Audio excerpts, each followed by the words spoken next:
Well, here we are in the Beyond Default studio, and I'm excited today to have Diane McKendrick with me. This lady is an incredibly energetic, passionate woman, and I'm excited to have her here. So welcome, Diane. Thank you very much. It's wonderful having you here. So we were just having a little bit of a chat about the fact that Diane's just come off a retreat, but we'll get into that. That she's doing wonderful things with women in business. And but before we get into that, I want to know a little bit about your background. So obviously, you know, this podcast is all about people living a life by design versus default. I just want to know, first of all, like, what made you decide kind of this pathway that you're on? Give us a little bit of your background. Okay, are you ready for it? Strap yourself in. First of all, Katrina, thank you so much for having me on your podcast. And I'm really excited to share here today because similar to what you do is what I do, just in a bit of a different way. So, you know, rewinding many years, probably 20, 30 years ago, work out how old I am. I was an athlete. And I got a gold medal at the national titles for swimming. So what that taught me very early on in life was to push, sacrifice, strive, work harder, get there earlier, stay there later, that, you know, hustle culture. And I was really good at it. And it really served me in getting a gold medal. But then what happened after that, and some people listening to this might resonate with it. So I went from being an athlete, I got the gold medal, I injured myself, so I'd stopped swimming, and I was identifying who I was with what I did, not who I was on the inside. Because I didn't know at the time, I then started drinking a lot of alcohol, became really depressed because I lost my purpose. And I went and got a job because that's what society tells us to do. And I got a job in the corporate world, and I used that same pattern: push, sacrifice, strive, work harder, get there earlier, stay there later. And anyone listening to this can probably guess what happened. I burnt out. And it wasn't pretty. On so much weight, I was drinking alcohol every night. I was really struggling with life. And fast forward through some pretty hectic times, I met my now husband, and I have 2 kids. And there's just a period of time there where I was really depressed and I was really struggling with life. And during that time, when I'd lost my job as well, I listened to books, I read books, and I listened to podcasts. And I still remember the moment where I was walking one morning, you know, depressed, miserable, inflamed, brokenhearted, just struggling with life. And I made a vow in my head, and I was like, I will be the woman who writes books and does podcasts for women who are feeling like I feel right now. And so fast forward, I had 2 kids, and Ross is 14 now, Esme is 11. And motherhood required something softer.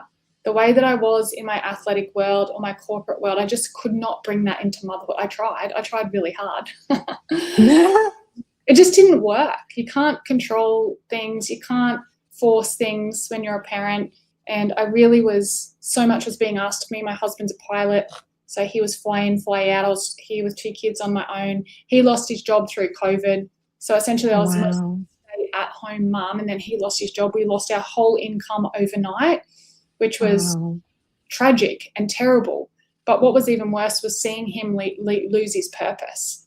So he lost his income, lost his identity, he lost his purpose. We had to have a role reversal here at home. And I know everybody that's listening had their own experience through those crazy COVID times. But what it meant for us was role reversal. He was at home, but he's just not built to be at home. His purpose is to be in the sky. And so I started my business, and I'm a coach because it's what I've always loved to do. Having been an athlete, I was a personal trainer for a bit of time there, and then I watched people's bodies, and I noticed their bodies are a reflection of what's going on up here. So I studied the brain and the mind and how that works and how the brain and the body are connected. And I became a coach, and I looked at him one day and I was like, this is what people need right now. And I'd done the thing of created the course, had it online. I hadn't sold it to anyone or hadn't released it to the public. Anyway, so we had that role reversal. I become the breadwinner, and within a year, I quadrupled his income of an international. Yeah, in 12 months at home, mum bun in my pajamas or in my gym gear, 2 little kids. He was, you know, doing his thing. And the part of the story that I've only just started sharing recently is, that's all good and well, but I did not, everybody told me I did not manage my money And it wasn't long till I did the whole business on my own. I had one VA. I was just building it out when the kids slept. I was writing books. I was doing podcasts. I was doing all the things. Then I got the tax bill a year and a bit in, and I was like, oh my gosh, hit the deck on the floor, sobbing. I remember looking up to Gus and I'm just trying to help people. And that was a really tough lesson for me because I've never been a big spender. I invested a lot back into the business, but now I support women, ambitious, driven business women, often who are single, solo, or FIFO partnered parents. Ambitious, driven business women, often who are that, because I work with my older sister. She was in the police force. She got sacked because she didn't get vaccinated. That's a whole nother story. You should get her on here. Wow. We might even get on her on here too. She's just gone back in 4.5 years later, didn't get vaccinated, we can't share a lot because of things that are going on, but that was insane. So my business essentially become responsible for our family and her family very quickly. Wow. Business. And then, what happened was I struggled. I now work with her to work with ambitious, driven business women to bring peace to their profit. Because I had all these people coming to me wanting to be their coach. I think I said this to when I met you. I was like, why do they want me to be their coach? Some of these like $10 million, $15 million business owners coming to me. I was nowhere near that. I'm still on my way back up from not managing my money properly. And more than one of them, when I said, why me? Like, why are you choosing me as your business coach? Because your business is beyond mine. You're doing way better than me.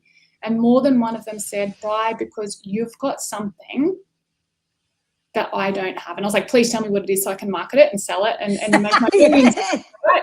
And every single one of them said, you're no different where you are, whether it's online, in person, on stage, at a retreat, out with your kids, run into you in the street.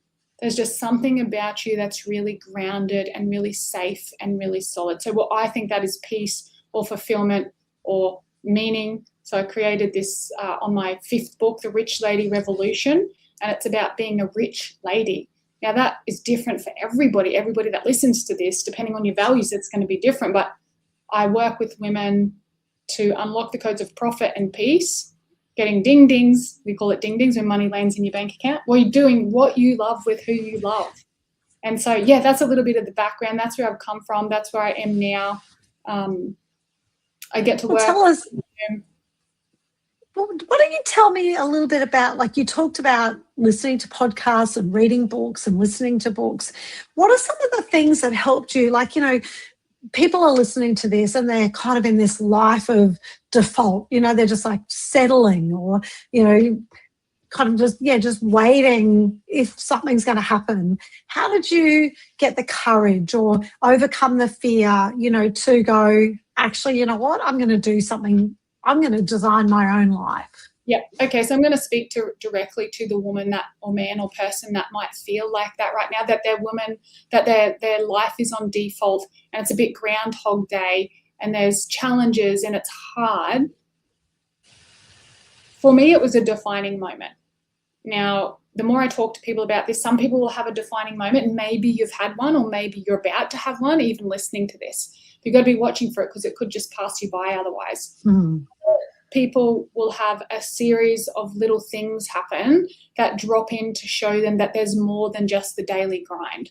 So for me, in my experience, I was at work dressed in a suit and those stupid pointy toe shoes that hurt like hell, but it matched my fancy handbag and I had the BlackBerry. Remember back in the days of I had the laptop, I was balancing a coffee on my head, the car, the house, the boyfriend, all the things I thought made me successful and happy. And I caught the reflection of my eyes in a real estate. I was walking past a real estate window and I was looking at the real estate and I just saw my own reflection. And the words I thought in my head was, is this all there is? Because if there is, I actually don't want to be part of it. I was like ready to check out. I had everything that I thought would make me happy that society had told me. Once you get the house, the car, the boyfriend, the job, the income, you're going to be happy. But it was by default. It was someone else's values. It was someone else's rules. It was a culture that I was subscribing to but wasn't lighting up my heart and my soul. So in that moment, I decided to make a difference. And I want to talk to that moment because if you're listening to this, it's time. There is no accident that you're here. There's no accident that we met, Katrina, the day that we met, how we met, the connection that we have, and now we're here sitting on this call together. Like, let this be your sign that something can change. If I can go from 20 kilos overweight, deep depression, really just ready to drive into a pole because I'm not coping with life, to a woman who wakes up every morning, regardless of what's happening externally, even when it's hard, because there will be hard times, that's part of life. But on the inside, there's this peace, and there's this, I guess, love, and there's this belief that there's something beyond the human form. And everybody's just got to work out what that is for you. So in my coaching, we talk about it, but I don't tell you what that is. Only you know what that is for you. But we have not been raised to ask those kind of questions. We have not been raised to connect to something beyond our human form that can't be seen. And I just think if you're living a life by default, it's quite possible you're just eating what was fed to you. Yeah. In the programming, and it's time now to go, hold on a second, I don't want that anymore. There's other possibilities. There's another way to live, and you get to choose it and design it and direct it and actually have a whole lot of fun with it. But that sometimes is overwhelming when you're deep in the darkness and struggling with life. But I always took inspiration from seeing other women who had done it. I just go, oh, she's kind of like me. If she can do it, maybe I can too. So speaking of that, so taking inspiration, you have taken a lot of inspiration, you've done a lot of things, and now you're putting that inspiration into books for other people. You know, what made you decide to do that? I decided to do that because, honest reason, I had 2 kids and I was at home by myself a lot, and my value was motherhood and being present for my kids. I knew I had more to give. I was getting through the world, and maybe some of the people listening to this thinking, I know there's more. I know that I'm destined for more. I know I've got more to offer than the 9 to 5. And for me, it was a moment of signing up to an online course. It was $97 or something. And I was petrified. What if I don't do it? There's so much fear, just a shift and a change in identity. And yeah, it was just such a powerful time for me to realize there's something else out here. And if others have done it, I can do it too. And the books and the podcast, because it wasn't necessary, it was a healing journey for me, but it wasn't about me. It was about how can I help another woman? How can I support and therefore family to make a change, to realize that you have the power to design everything in your life. And in actual fact, depending on your belief, you are. And when someone told me that at the beginning, I wanted to punch her in the face, because like, you don't know my life, I'm overweight, and I'm inflamed, and I'm not managing, and how dare you say that to me? I didn't say that out loud, of course, but I just looked there and thought, mate, you got no idea. But what I didn't know at the time is, like, she had the idea. She felt different to most people. When she walked into the room, I know exactly who I'm talking about. She lit it up. She spoke well. She dressed nice. She looked healthy and had vitality. And when she said that to me, I was like, you don't get it. But it was me that didn't get it. And so now I have experiences of living by default and just really being in that identity of victim and struggle, and it's hard. And now a life that I get to literally design every single day. I like to say to my people, full bank account, empty calendar, or full bank account, full heart, empty calendar. Empty calendar. Empty calendar. So that means, it doesn't mean I sit on the couch and do nothing all day. I do some days, but you can do whatever you want. If I want to go on a podcast with you, I can. If I want to go to my kids' sports days, I can. You can design it. I like it. So it sounds like you did have some fears, reservation, disbelief. How did you get over that? Well, you know, I was terrified. I was terrified of my own shadow.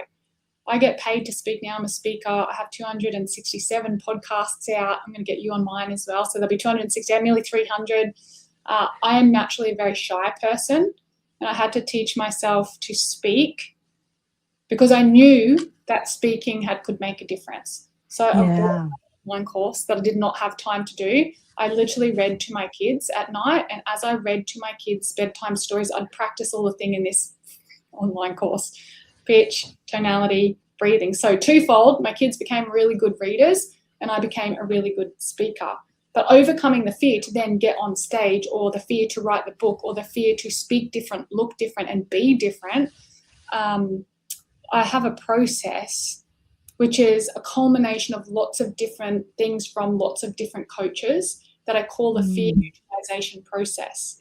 And I actually feel like an imposter and a cheat sometimes because, I've published nearly 6 books, nearly 300 podcasts, nearly 30 retreats, and I've come small town girl, just high school education, nothing fancy, just I've done all of that. And I truly believe the reason, like to answer your question, to overcome the fear is because I just made this process that neutralizes the fear in the brain. When I even just learned in terms of the brain what a fear is, it changed everything. And so now I take people through that process. I teach you and show you what fear actually is in the brain, how it's stored in the body, and what you want instead, so we can neutralize the fear and embed or insert more resourceful emotions, which will then give you more resourceful actions, which then gives you the results that you want. And maybe you don't even know what you want, because I didn't know what I wanted. I just was walking around pretty much in the daze until I saw it in other people. I was like, oh, she's got it. Maybe I could have it too. Yeah, I like what that looks like. I like how that feels. I want a bit of that action. Yeah. So tell me, are there any particular daily habits or things that you do on a regular basis that keep you in the zone, help you keep believing in yourself, help you, keep imagining the possibilities? Yeah, I do heaps. I don't even know where to start. And when I share this, once again, it's a culmination of lots of different years and lots of different trial and error. So for me, every morning I'm up early, and I do notice that as a habit of most successful people. They get up early and they have some sort of ritual or routine that they follow. For me, I'm an older lady now. I'm 46, so my body is changing, and things are changing about, if you know what I mean, like perimenopause. And also what I realized is we're in different seasons and cycles of life. So when I'm setting my routine, my ritual, my habit, it needs to be in alignment with the season and cycle of life that my body is in. So that's used to be an 80K bike ride and a 10K run and a 4K swim, whereas now I get up slowly. And the very first thing I do when I roll out of bed is stretch my body. So I do 5 or 10 minutes of just intuitive stretching. And then I do sit on the couch and I set my intention. This is every morning, every single morning. Set my intention, because if you don't set an intention for the day, your day will be hijacked and you'll be living other people's purpose. So setting the intention very clear, who do I want to be? How do I want to feel? What do I want to achieve every day? And I do that in my closed group, the Queen's Club. And then from there, I do a meditation, 15-minute meditation, and then I go to the gym or I move my body. And I don't train super hard anymore, but I am very consistent. And having been a coach, having the opportunity to work with thousands of women now all over the world, I never thought there was anything special about me, but what is different to most people is my ability to keep showing up and be very consistent with the mundane, boring things that people don't want to do. But it's intentional. It's by design. It's not anymore by default. And I think that's the biggest thing here. You can just do what you're being taught. You can do what everybody else does, or you can really look at what's my outcome, what do I want, and reverse engineer your habits, your rituals, and your routines to ensure they are in alignment with your goals and what you want in life. So that's a little bit of what I do. I drop my kids off to school every single morning. That's important to me. Always eat breakfast. I have a warm drink of some sort. I stand on the grass. And this is like every whether if I'm here at home, if I'm traveling, if I'm in the snow, if it's pouring down rain, I do some version of that routine. Isn't it great though? I guess that's the thing, right? Is when you are so consistent about something, it actually isn't even something you have to think about. It just happens like muscle memory. All those things just happen. And my husband and I, we often say to people, we're not actually good at what we are. We're just consistent. We just show up every single day. Yeah, it becomes not something you've got to do. It becomes who you are. You are, yes. And that is the easiest way to live. All these things that we think we want, if we create routine based on that, it's not something extra you've got to do, because you've all got enough on your plate. Let's be real. The plate is full. There's too many hats, juggling all the balls. You don't need more to do. Just need to be really focused and really intentional with what it is that you are doing, and direct it and design it. Yes, 100%. Now, I know we've only got a few more minutes left. If people would like to reach out and do some work with you, how do they find you, Diane? You can find me anywhere. If you open social media, it's very likely you'll see my face pop up. So Instagram, Facebook, and LinkedIn, Diane McKendrick, Diane McKendrick, McKendrick. So that's my personal brand. My business name is Those Two Sisters because it's me and my older sister. So that is our website. So www.thosetwosisters.com, and it's the number 2. So anywhere on the socials, be prepared. I'm on a content challenge at the moment. There's a piece of content coming out every single day. People are like, how do you get the time to do this? It's in the routine. It's in the rituals. So it's all educational, inspiring, and exciting. But just want to, every time I get a chance to speak, whether it's on a podcast or on a stage or, in the coffee line or in the toilet line, like if someone reads my book, I want to ensure that I offer something of value. So I really hope although it's been quite quick because I've got another podcast after this, you take something away from this and it plants a seed. And it's like, no matter how far along the journey that you are, that if you choose something different, it can be different in any area of your life. Support yourself, get in and around other people who are doing it or who have done it. That is really, really, really important. And it is scary. It is scary to go sit at a different table. It is scary to be the small fish in a big pond. I don't think I got to tell you this, but I got to go to dinner with John DeMartini a couple of months ago. There's only 10 of us at the table, and I'd sat down, and he come over and sat right next to me, and I'm thinking, oh my God. The other guy beside me was doing 500K months, and he was 20-something, so there's two men, and I'm thinking, oh my God, do I deserve to be at this table? But there was this moment where I was like, actually, just own your space and who you are and what you offer. And it might not yet be $500,000 a month or billions that John's earning, but that's where I found myself at that table. Just own your space. Just be you. Be authentic. We're doing a content challenge next month, and it's not about being famous or going viral or making 1 million followers. It's about how can I show up even more as me, because that's what the world needs right now. Leaders who are authentic, leaders who care, leaders who show all of it. And if you watch my socials, you see all of it. The good, the bad, the ugly, the lot. I was actually going to say that is for any of you out there who start to follow Diane, you will see she is an incredibly authentic human. Thank you so much for being on our podcast today, Diane, and sharing a little bit of your heart and your wisdom with people. It's very much appreciated. And we wish you all the best on the launch of your next book. Very exciting. Thank you so much. Thank you, everybody, for listening. I feel like I just chatted the whole time. I love it. Thanks, Diane. Oh, perfect.